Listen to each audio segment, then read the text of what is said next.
ada tanda seru kan? Ada tanda seru sama titik 2 di atas ini, ada kan? Ada tidak? Coba cari di KBBI Ya. kamus besar cari di KBBI kamus besar bahasa Indonesia. Apa maksud daripada tanda seru begini sama titik 2 di atas itu? Itu kekaguman, ekspresi. Kenapa Thomas ekspresi dan Thomas kagum? Karena murid-murid pernah cerita sama Thomas bahwa kami berjumpa dengan Yesus. Maka Thomas tidak percaya. Thomas pengen dia bertemu langsung. Dia bertemu langsung dan dia pengen cucukan jari di lubangnya, di lambungnya Yesus itu. Makanya ketika Yesus nampakkan diri kepada Thomas, sehingga Thomas mengatakan, ya Tuhanku dan ya Allahku. Kalau seandainya, dengar Bapak ya, Bapak dengar baik-baik. Kalau seandainya yang Thomas lihat itu adalah betul Yesus dan Tuhan dan Allah Bapa, berarti bagaimana dengan Yohanes 5:37? Yesus sendiri mengatakan, Bapa yang mengutus aku, dialah yang bersaksi tentang aku. Kamu tidak pernah mendengar suaranya, rupanya pun kau tidak pernah melihat. Rupa Bapa tidak terus kenapa Thomas tahu kalau Yesus itu adalah Bapa dan Tuhan itu sendiri. Sementara Yohanes 1:18, tidak ada seorang pun yang dapat melihat Allah, melainkan anak yang ada di pangkuannya yang menyatakannya. Coba. Masa agama mematikan akal kalian? Bagaimana kalian ini? Coba saya contoh sama Bapak ya. Itu Bibel kalian. Coba Bapak dengan Pak Kiko, saya mohon izin satu kali saja ini. Tolong kalian bacakan Kisah Para Rasul 4:27 dan kalian berdua jelaskan sama saya. Penjelasan kalian berdua pasti berbeda-beda. Padahal satu kitab, satu Tuhan, satu agama. Coba baca Pak. Kisah Para Rasul 4:27. Coba baca. Minta tolong Bapak baca. Lari kasih kita lagi. Ini aja baca belum dulu. selesai. Apa udah? Baca. Udah selesai ini? Baca dulu itu. Baca dulu Hilang Kisah dulu, Para udah Rasul selesai, 4:27. kita Belum selesai. ini itu, dulu Pak. kita selesaikan. Baca dulu. Kan penonton yang nilai. Kalau digiri kita ke sana itu nggak selesai sama Berapa? Turun. Bisa berapa? Coba baca. Kisah 4:27. Coba baca. Coba baca di situ. Kau suruh netizen yang menilai, baca Kisah 4:27 saja, netizen sudah tahu siapa hamba, siapa engkau di situ. Coba baca, Pak Kiko. Jangan marah-marah kalau kasihan orang. Baca. Kasihan orang itu orang tua. Saya sudah puji tadi, saya salah puji tadi. Iya, salah sendiri. Iya. Kisah Rasul 4 ayat 27. 27. Baik. Sebab sesungguhnya telah berkumpul di dalam kota Herodes. Benar ya?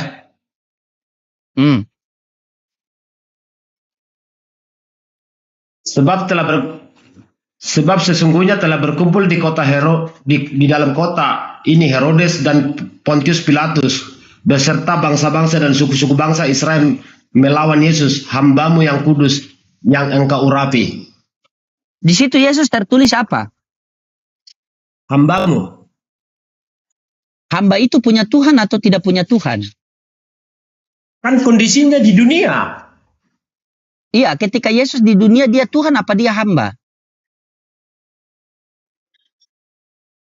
Ketika masih di dunia, dia sebenarnya manusia.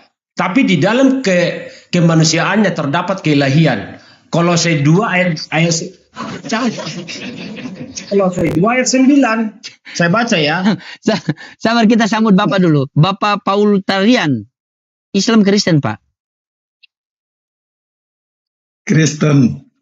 Iya, siapa? Mohon maaf Bapak ya, kalau Bapak lihat saya seperti tadi, saya mohon maaf Bapak ya. Ya, jangan Bapak marah-marah sama saya ya. Silakan Pak, dari Kristen apa Pak, kalau boleh tahu?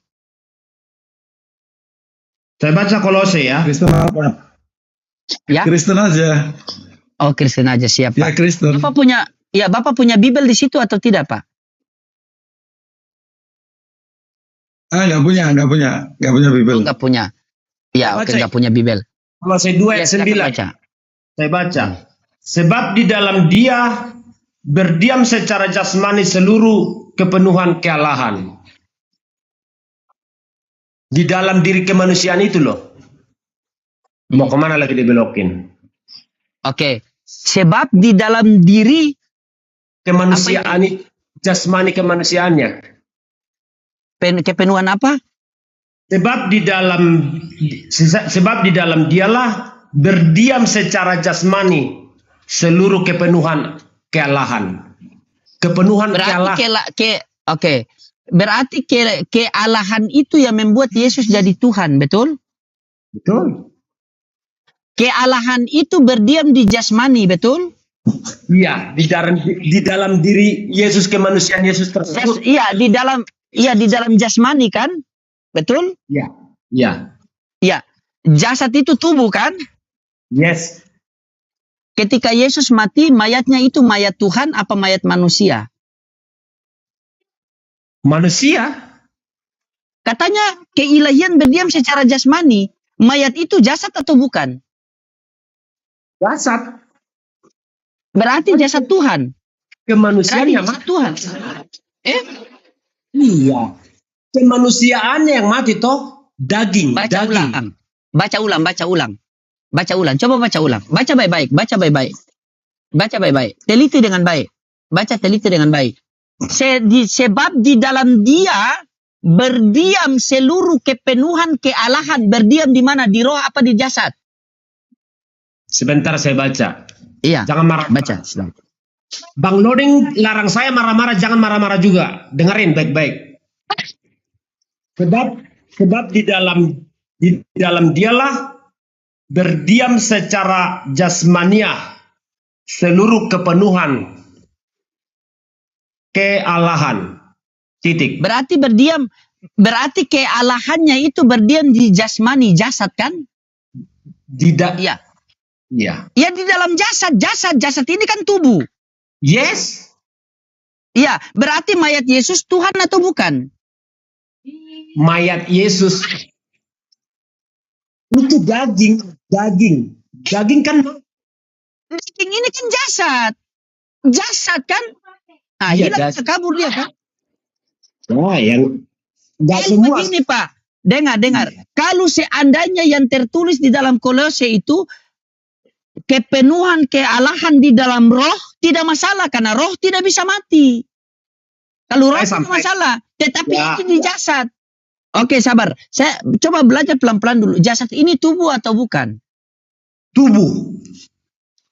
Di dalam tubuh Yesus itu berdiam kealahan. Benar?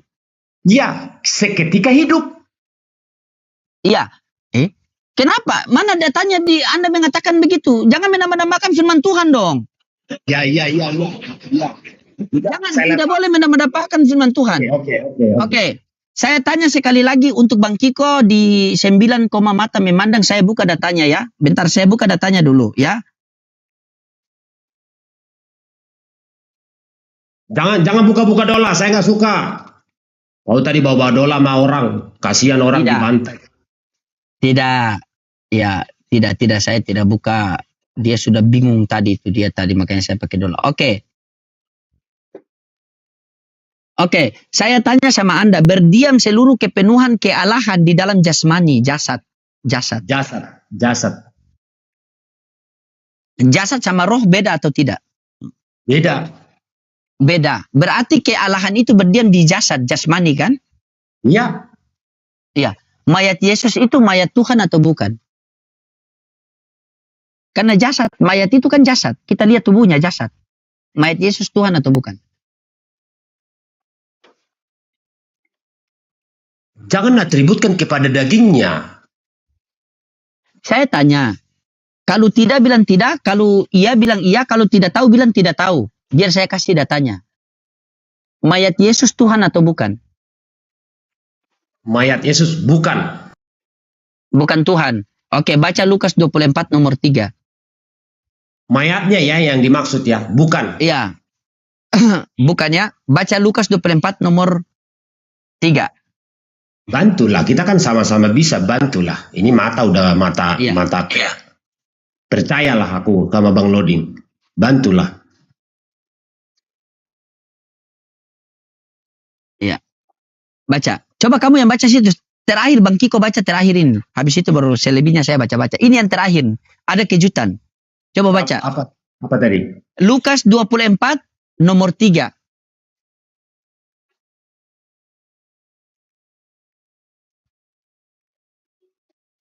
Lukas 34. 24. Lukas 24. 24. Ya. Nomor 3.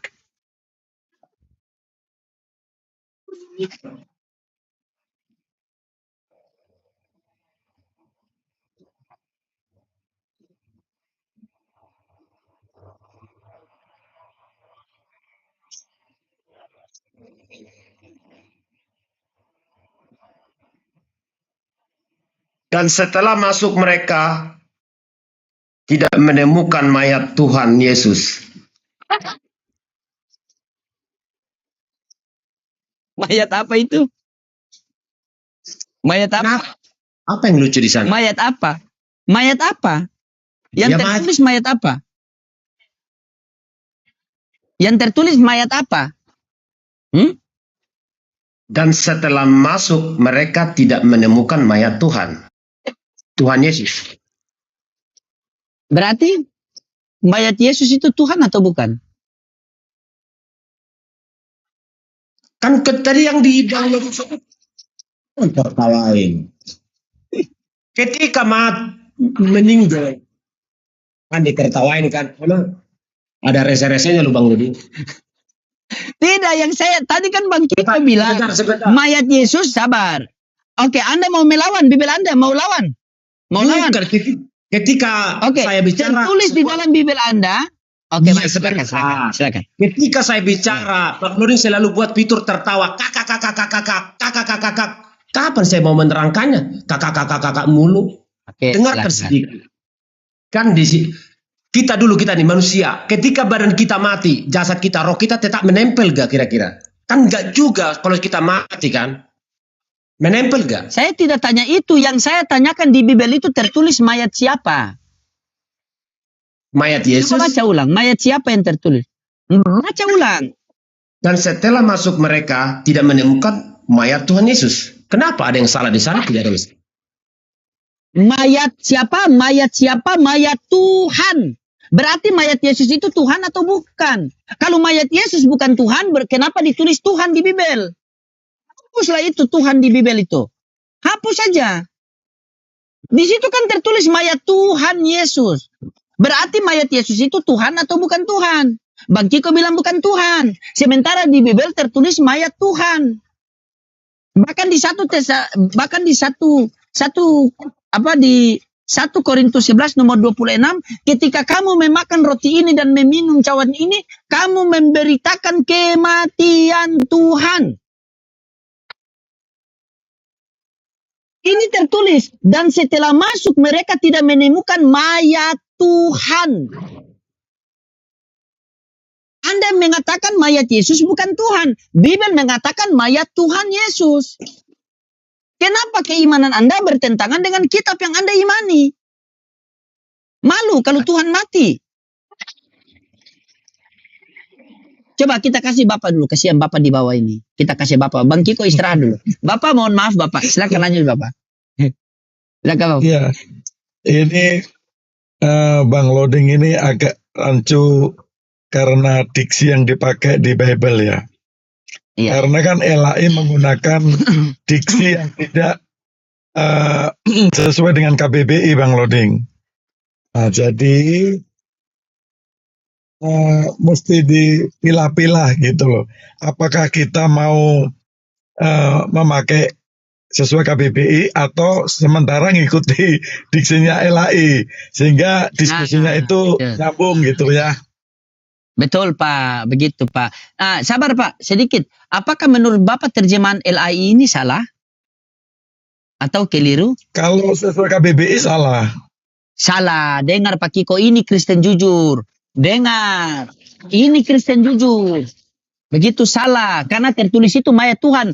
Ketika saya membaca tertulis mayat Tuhan Yesus, maka saya tidak boleh merubah. Ketika saya merubah kitab suci orang, berarti saya ini nanti dibilang apa?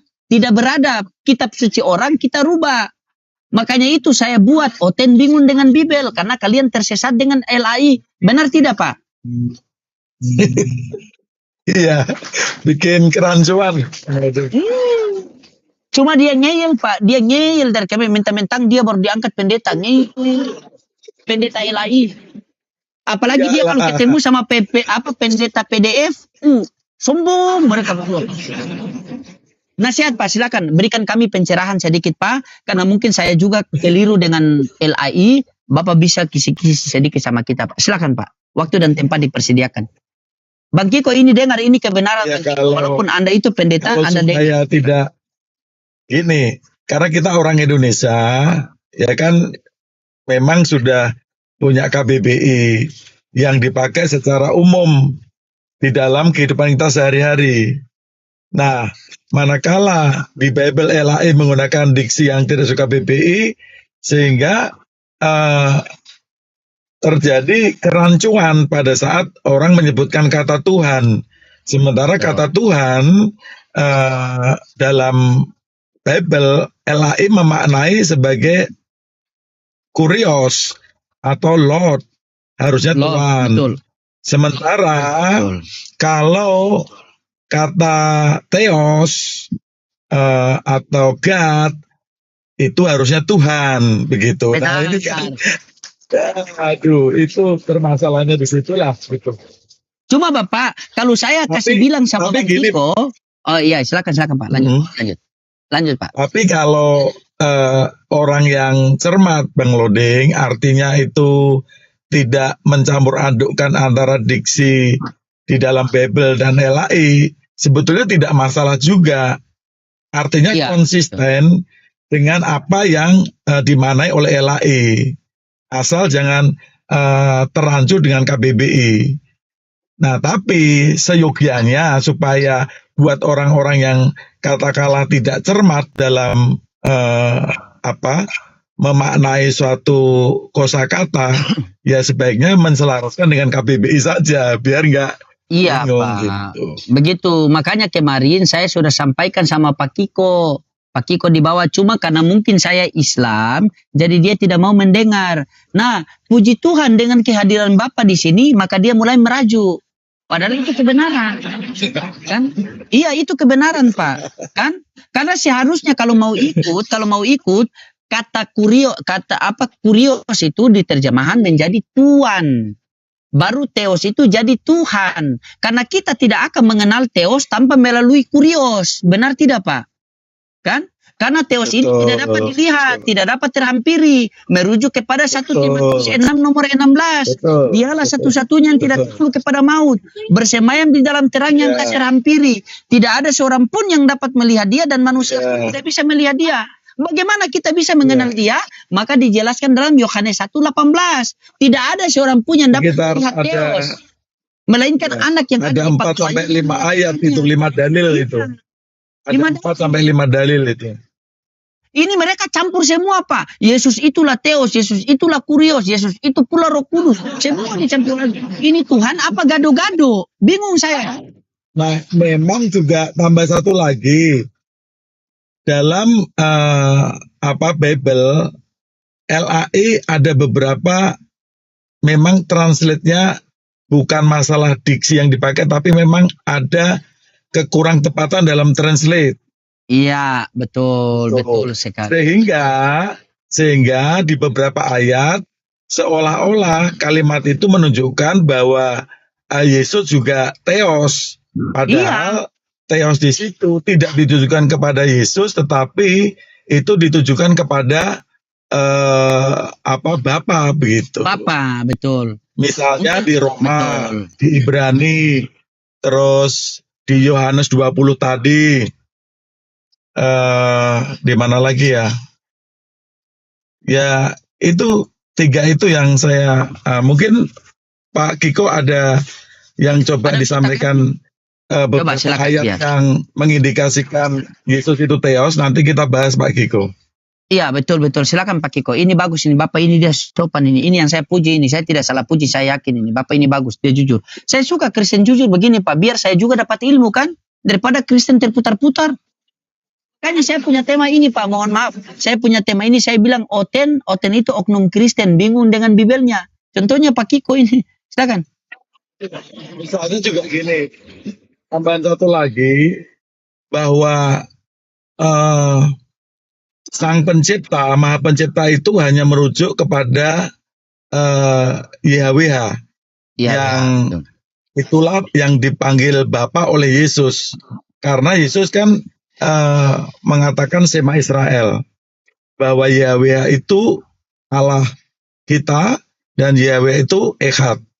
Nah, jadi pada saat Yesus mengajar atau membuat suatu ungkapan-ungkapan dengan sebutan Bapa, itu merujuk kepada YHWH itu.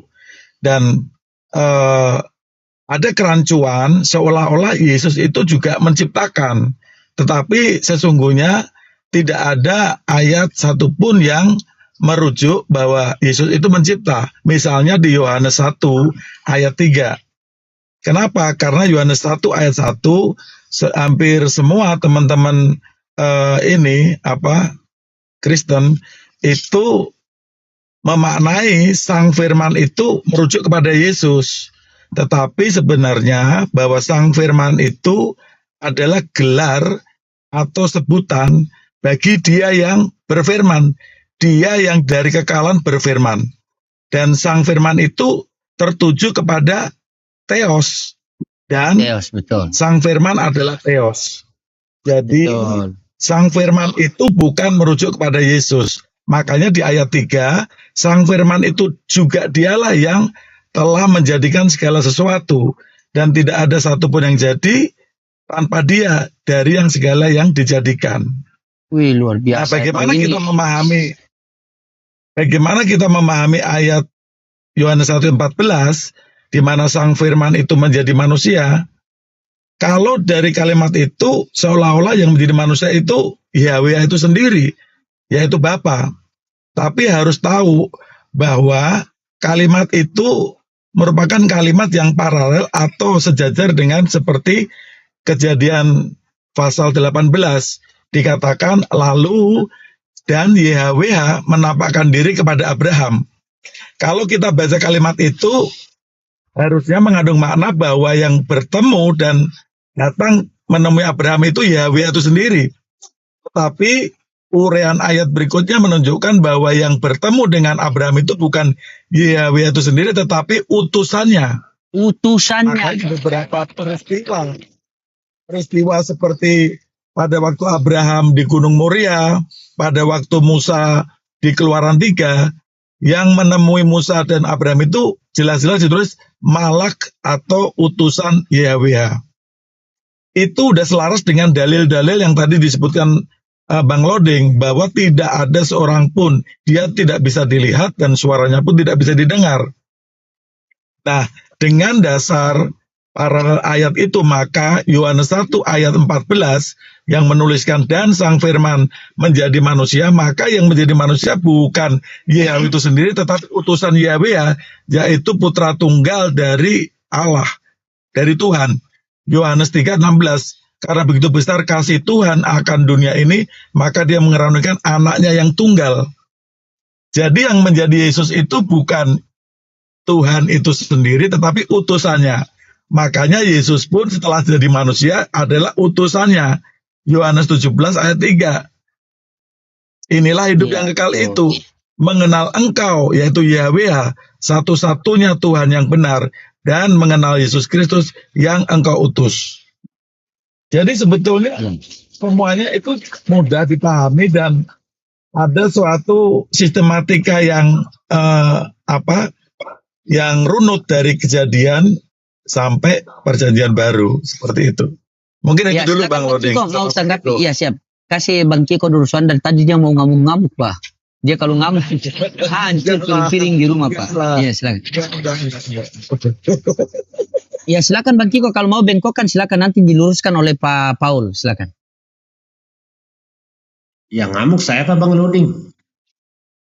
Silakan. Begini, Pak. Bagaimana tanggapan Anda tadi? Silakan. Saya bertanya sedikit. Bapak tidak percaya Tritunggal atau bagaimana?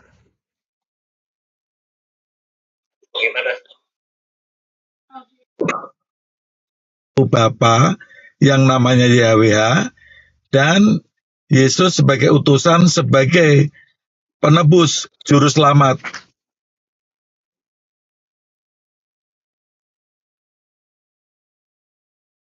Sama, saya juga percaya Bapa sebagai Tuhan.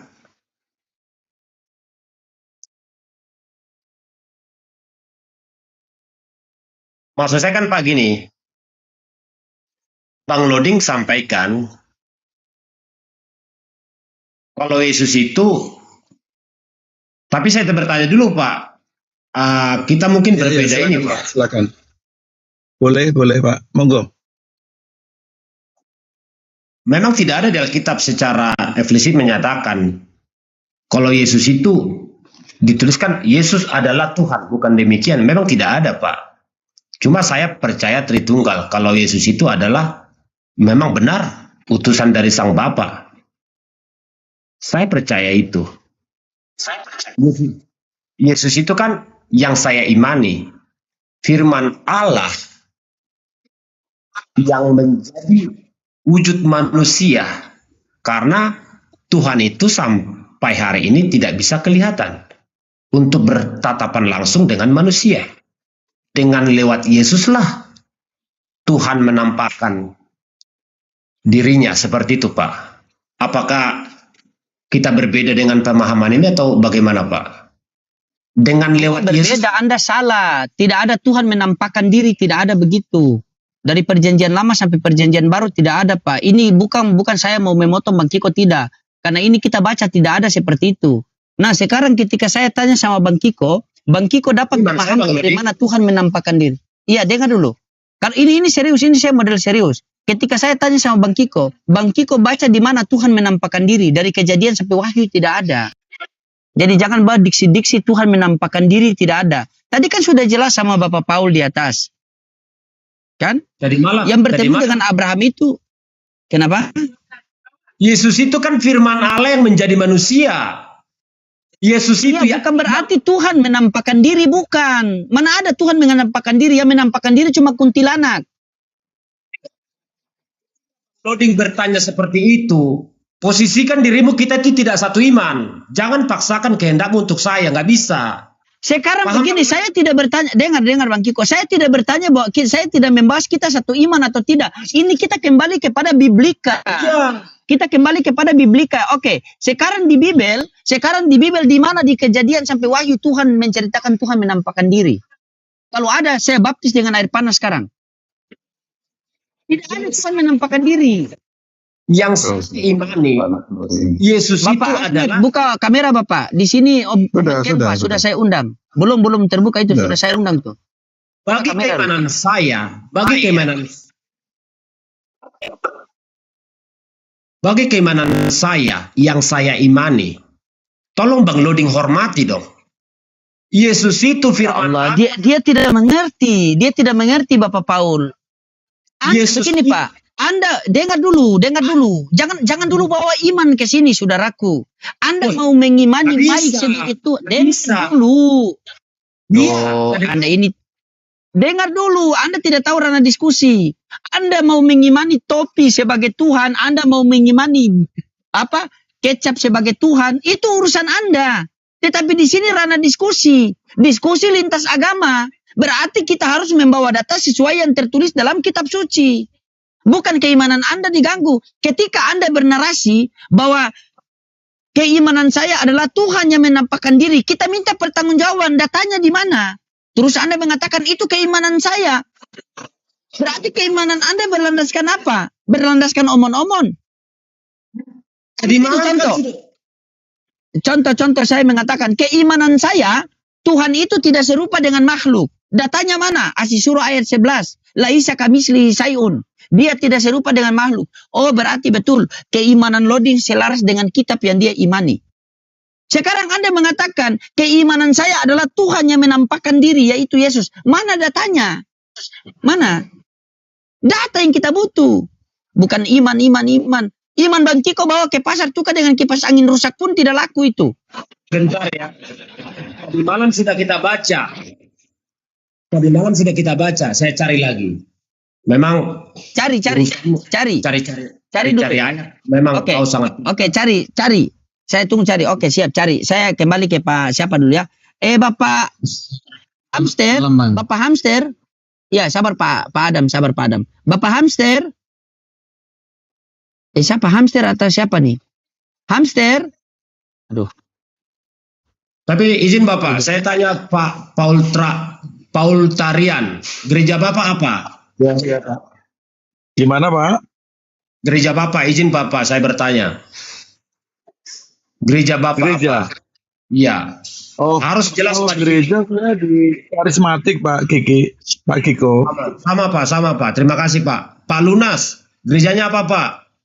Kacamata boleh hebat Pak. Biar jelas kita Pak. Biarkan Bang Loding. Kiko, sabar Bang Kiko, kenapa Anda ini kalau kepada Katolik Anda selalu jahat-jahat? Jangan Anda merujuk bahwa Katolik penyembah patung. Jangan begitu, enggak usah lah. Dan kita fokus. Fokus. Ya, Sepakat. Kiko. Sepakat ya Bang Loding. Ya. Ketika ada orang ke sini, bukan mereka berdua. Bang Loding perintahkan saya, usir. Harus jelas dong, kalau Islam nggak apa-apa naik. Kalau Katolik naik. Kalau Iya, betul. Kalau datang ateis, boleh nggak? Ya nggak boleh. Iya, betul. Tapi Bang Kiko, jangan ketika mau dengar Katolik langsung Bang Kiko, wah ini penyembah patung. Jangan begitu.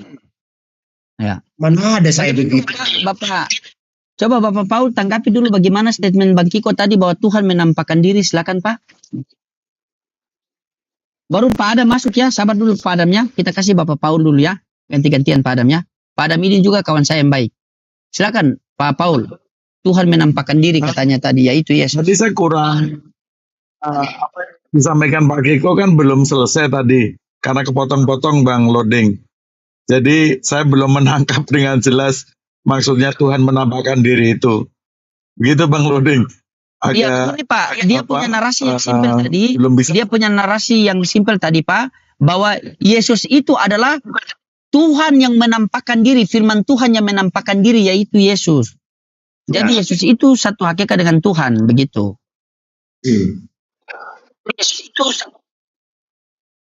Oh ya, kalau saya kan pemahamannya bahwa Yesus itu inkarnasi dari utusan Tuhan atau anak tunggalnya Tuhan. Jadi bukan Tuhan itu sendiri. Jadi dalam bagi saya bahwa yang menampakkan diri itu ya Yesus. Dan Yesus itu menjadi suatu gambar dari Tuhan yang tidak bisa terlihat. Itu di Kolose 1 ayat 15. Yesus itu ya adalah gambar dari Tuhan yang tidak terlihat. Jadi karena Tuhan tidak terlihat, makanya Yesus itu diutus untuk kita ini bisa mengenal, bisa bisa memahami melalui Yesus gitu loh. Makanya dia katakan, akulah jalan, kebenaran, dan hidup. Tidak ada seorang pun bisa sampai kepada Bapa jika tidak melalui aku. Jadi dia itu bukan Bapa itu sendiri. Dia bukan Tuhan itu sendiri. Tetapi dia adalah utusannya. Begitu. Jadi yang nampak itu kalau Yesus mengatakan kepada Filipus, jika kamu melihat aku, kamu melihat Bapa, itu menunjukkan bahwa benar-benarlah bahwa Yesus bukan Bapa itu, bukan Tuhan itu sendiri, bukan, karena dikatakan di Yohanes 17:3 tadi bahwa Bapalah satu-satunya Tuhan yang benar. Jadi kalau kata Yesus mengatakan melihat aku, melihat Bapa, berarti bahwa Yesus bukan Bapa atau Yesus bukan Tuhan itu sendiri gitu. Kalau itu pemahaman saya seperti itu Pak Kiko. Jadi mungkin Pak Kiko bisa memperjelas maksudnya apa seperti yang dijelaskan Bang Loding atau ada apa maksud yang lain begitu. Sebenarnya saya paham Pak pemikirannya Pak, sama Pak. Kalau yang saya imani, kalau sudah melihat Yesus, sudah melihat Bapa itu sendiri. Bang Loding suka putar-putar Pak, jadi rumit semua. Bukan saya suka putar-putar. Anda ini kan memang dijuluki ular beludak. Kemarin Wanes Anda bilang sama paham. Sekarang Bapak Mesianik Nggak ada Keras saya Anda ngomong bilang sama paham. Wanes. Kemarin Nggak ada. Tunggal Anda bilang paham. Semua Anda paham. Coba kita kasih waktu di Pak Adam dulu. Anda ini memang betul-betul dijuluki sama netizen ular beludak. Coba ini ketika Pak Adam bernarasi pasti Anda bilang, oh saya satu paham dengan Pak Adam. Silakan Pak Adam. Bagaimana? Coba tentang ketuhanan. Yesus dan Bapa itu siapa yang Tuhan? Apa dua-dua Tuhan? Silakan Pak Adam. Pak Lunas, silakan. Saya mau tanggapi itu Abang Paul di atas.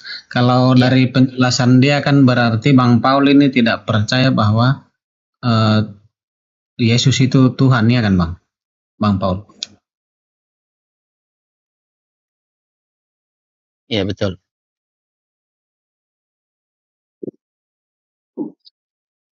Tapi tadi di sini kita sudah sepaham Bang Lunas bahwa Tuhan itu kita mengikuti kaidah KBBI ya, yang maha kuasa ya, Sang Pencipta. Begitu ya. Jadi kalau dalam bahasa Inggris God, kalau dalam bahasa Yunani Theos, dalam bahasa Ibrani Elohim. Jadi harus itu dulu. Jangan pakai kata Tuhan, memakai diksinya Elai di Bible. Begitu. Berarti Bang Paul, Yesus ini dia dari roh itu sendiri atau hasil firman atau hasil ciptaan, maksud saya seperti ini. Roh Allah, kalau di Kejadian itu kan roh Allah itu kan Allah, ya kan? Atau beda kita di sini, Bang? Roh Allah itu kan berarti Allah, ya kan? Ya. Nah, yang menjadi pertanyaan saya, Yesus ini dijadikan, apakah dia berdasarkan hasil firman, Yesus Allah berfirman atau roh berfirman, karena Allah sama dengan roh adalah satu, orang yang sama. Seperti saat Allah menciptakan langit dan bumi, Allah berfirman, jadilah, dan makanya jadilah bumi. Apakah Yesus ini, apakah Yesus ini dijadikan berdasarkan firman dari roh itu sendiri, roh berfirman, maka jadilah Yesus, atau roh itu sendiri